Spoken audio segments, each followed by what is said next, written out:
to give or how to give properly or paano man ang maghatag na talagang na-honor si Lord.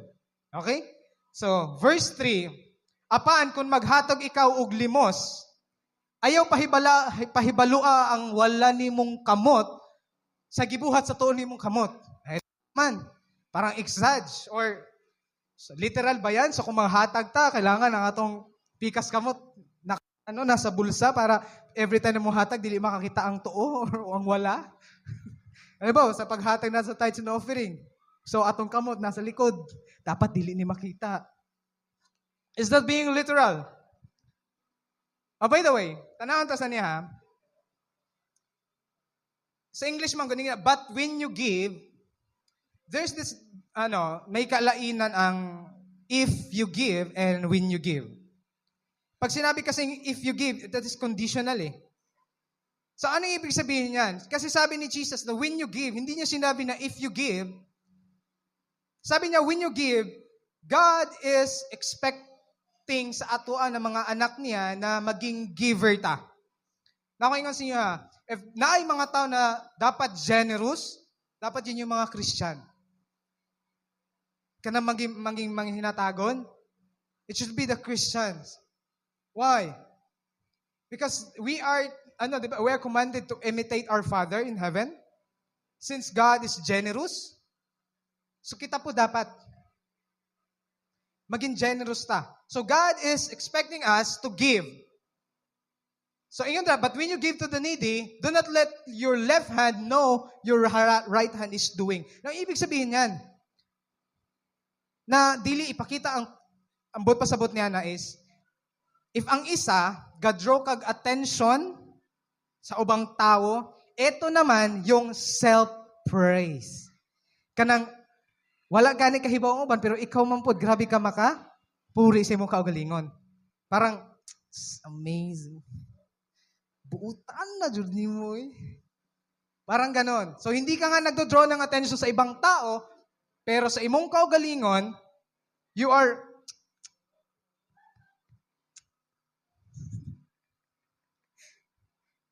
ikaw ang ga-praise sa imong kagalingon. Alam mo ba sa ubang translation sa Bisaya, ayaw pahibaw bisan imong suod na amigo kapag muhatag ka. Okay? Okay, but pasabot ba na? Pastor, safe ko ni Ana kay di man ko muhatag. Okay? Pastor, dili man ko magkuha og attention sa uban and then dili po na ako gina-praise akong kaugalingon kapag Ana kay di man ko muhatag. So, I'm safe. You're not safe. Bakit?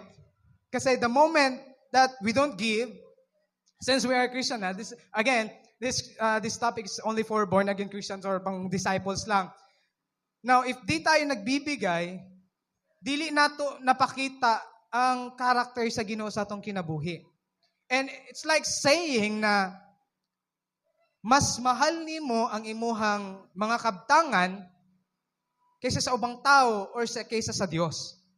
Why? Because dili man ta giver, dili man ta gahatag.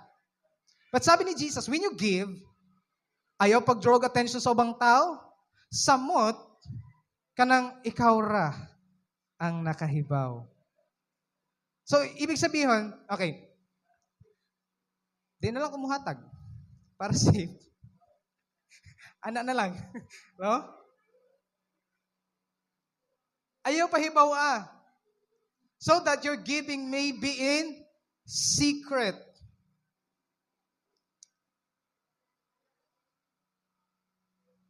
Kahit pinaka-close daw na tao. Or even yourself. Di ba na itong, naghatag, manggani ko ni Ana. Ako, gid, ato na time. Grabe yung gihatag ni ato eh. Wala na ako gipahibaw. Parang mga Ana, bitaw na kuan, pero gipahibaw na. Naana ng mga kanang kuan. Okay. Again, this is not about, sige, di na lang ta maghatag na nakahibaw eh. Dapat tago na lang jud. So, atong tithes and offering dito sa Igbaw. So, iya mong kat-kat sa Igbaw, kanawa dyan makakita sa inyo. Sa paghatag. Mga ba naibuot pasabot niya na, no, it's not that way. No?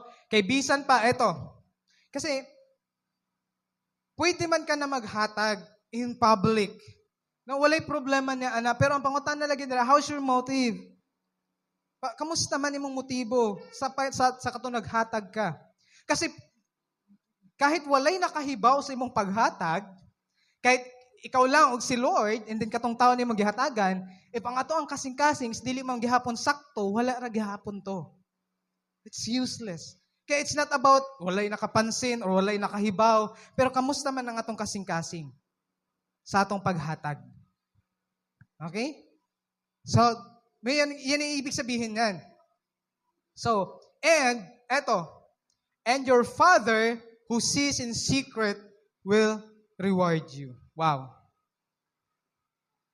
Hindi na pala natin kailangan na ipasikat pa na atong mga, but sometimes kasi, no, at na-adyo sense of kanang ganahan ta na ay mag-comment sa to, kanang kung ano, good job, no? Wala may problema na if someone prays or someone is kanang nag-comment sa imuha, nag-appreciate sa imuha. Basig moingon na mo sunod ba kay nanay mo appreciate sa imuha diri. Uy, ay ko appreciate. Kay bawal na. Basig wala ko reward. Kanang may kay kamo kanta diri. Wow, na-bless ko sa imong tingog ba. Ayo. Maluoy ka, wala ko reward sa langit. Basig ing ana na ba? No, dili na ang bot pasabot ha. Kay basig na. Naunsa na ta. Basig ma-weird na ng mga tao. Usam na sila, Gidaig lang ganina to, mura na stop. Basig mo yun, shut up. Okay? Delikado yan. Na, baka ano ta. Ang sabi dyan, Jesus is after our private devotion more than our public action. Ibig sabihin yan, mas gusto ni Lord manggod, before ka mubuhat niya ng mga butanga, gusto niya na ang imong devotion sa iyahara. That complete devotion. Because once na ang ato ang private devotion is good, if our heart is our mga atong mga motive is okay, wala may problema ni ana. Even if someone prays it's glory to God. Pwede namang sabihin no glory to God. Wag lang yung glory to God. Ako na ni. Glory to God. Pero, di ba? So, mag-ingat tayo. Okay? Magbantay ta ni Ana. So, Jesus is after our private devotion. So, more than ka ng mga gipanghimo na to, again, their discipline is yun nga, pag-give, pag-pray. Next week, hisgutan gapon na nato yung how to pray. And then, yung about to fasting. Kasi more on, yun nga, panglabas. Pero nawala na jud ang heart ba? Ana. Nawala na jud ang heart. Nganong ginahimo na nimo in the first place? Kasi there's a tendency sa atua, even sa ako apod, na muabot ang point na parang external, na lang, panggawas na lang jud tanan. But my relationship with God is dili na. Pwede mo akong nagbuhat na lang, duty na lang tanan. Kaya may laing mo preach. Moingon na lang ko ni Ana. If ako ang pagsunod is more on ning ana na lang. Sabi diri, Hebrews chapter 6 verse 10. Di na nato kinahanglan man ang if na mo praise, okay, pero the problem there is if gadron ta og praise for ourselves sa ubang tao. You know what? Our Father in heaven, He is the rewarder. And then sabi ganito, ang Diyos makiangayon. Dili siya malimot sa inyong nabuhat o sa inyong paghigugma kaniya. Nga inyong gipakita diha sa pagdabang o sa pagpadayon sa pagtabang sa inyong isig na Kristohanon. So ibig sabihin, our God in heaven, hindi ka lang nakikita in public. Nakikita ka rin in secret. Alam niya ang pinagagawa mo kapag kayo lang. Kapag ikaw lang. Our Father who sees us. Tanan. Yung ganun, nakita niya. And then, makiangayon ng Diyos. He is our rewarder. And then, eto. Ganahan ba ta na ang ato ang madawat na ganti is yun lang hanggang congratulations. Hanggang puri lang ng mga tao. How many of you i-experience na kanang ma-recognize ka, and then after that event, wala na. It feels like it's just a one-day event na there's na mga tao na mo died sa imuha because of mga unsa na dira. Pero after that, why? Why is that? Nganong ing ana man? Because the reward na mahatag sa kalibutan is dili makasatisfy. Only the reward, kanang reward nagiingon dira, kanang ganti nagiingon dira sa Dios, it may be a physical blessing, material blessing, or spiritual blessing, but surely, eto, kasi sinabi that our Father who sees us in secret will reward us. Sure ba yan? Now, di man po siguro ta gusto na ang kanang reward ni Lord sa ato, iilis lang nato sa reward sa kalibutan. Like, sige lang, okay na. Bahalag di ko ma-rewardan sa langit, basta palakpaki ko ninyo. If maora na, sayang. No? Hanggang dun lang.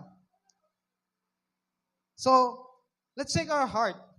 Yung ganito, what my God knows about me is more important than what others think of me. Wow. Gibisaya ko na. I'm not sure if tama.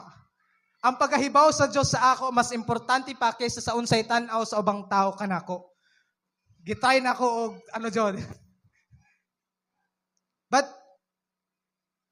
muna, mas importante ang nahibawan ni Lord sa imuha kaysa sa unsay tanaw sa ubang tao. Sometimes biya magunaw na ta, laon sige tanaw nila sa ku ano. It's not about you. Kaya bitang ma-conscious ta, no? Tama na ba gani akong sanina, no? Akong insert ba, no? Tama na ba ni? Ako gani magilis sa mabunlot na.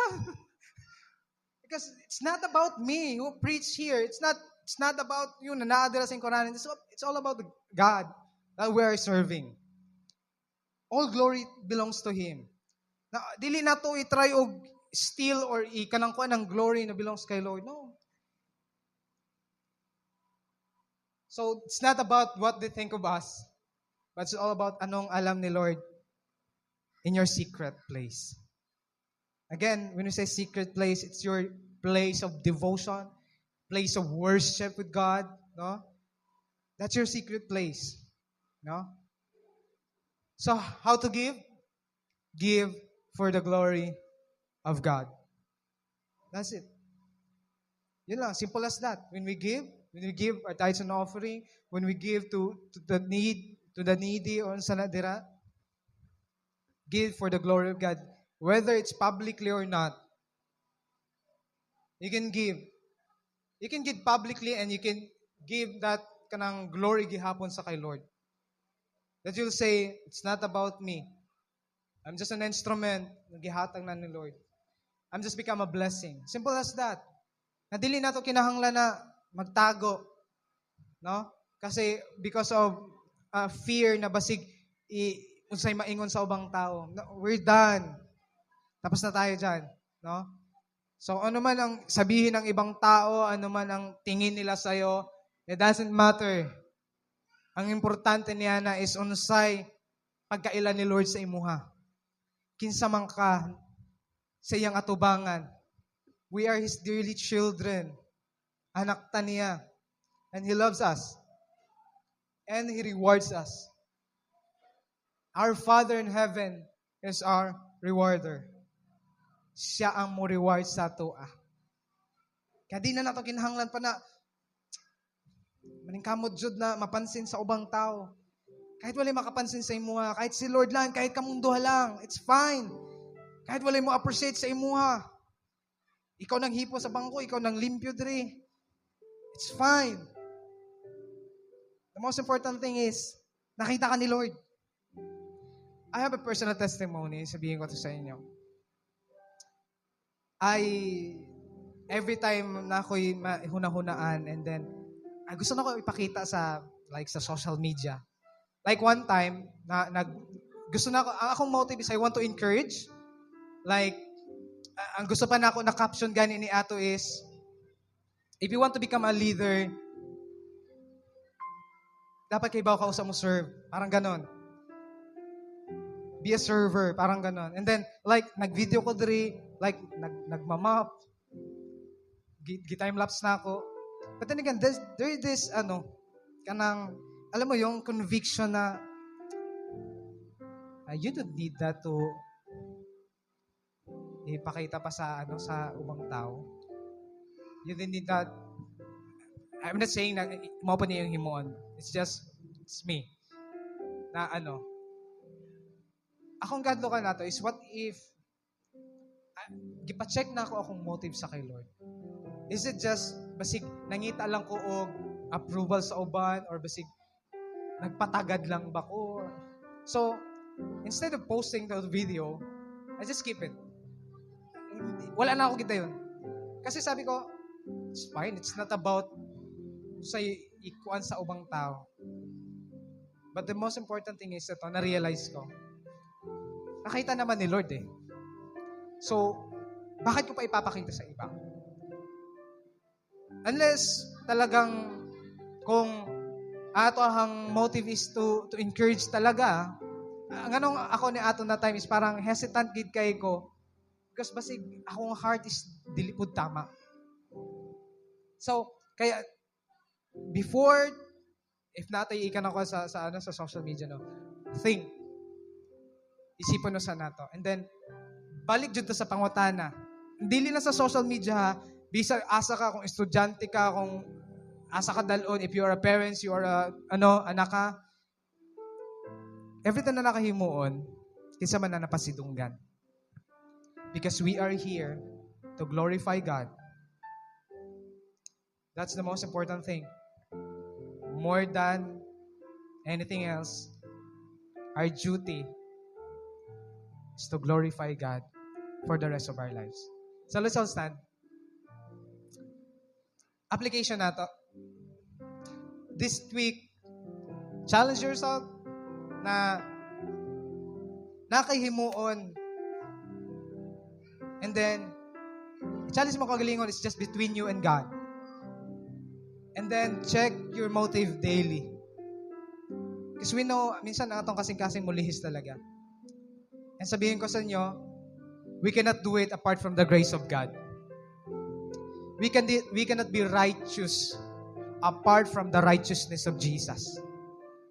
Ngayon ni Jesus, wala ko nianhi para isalikway ang balaod, pero nianhi ko para pagtuman ni ini.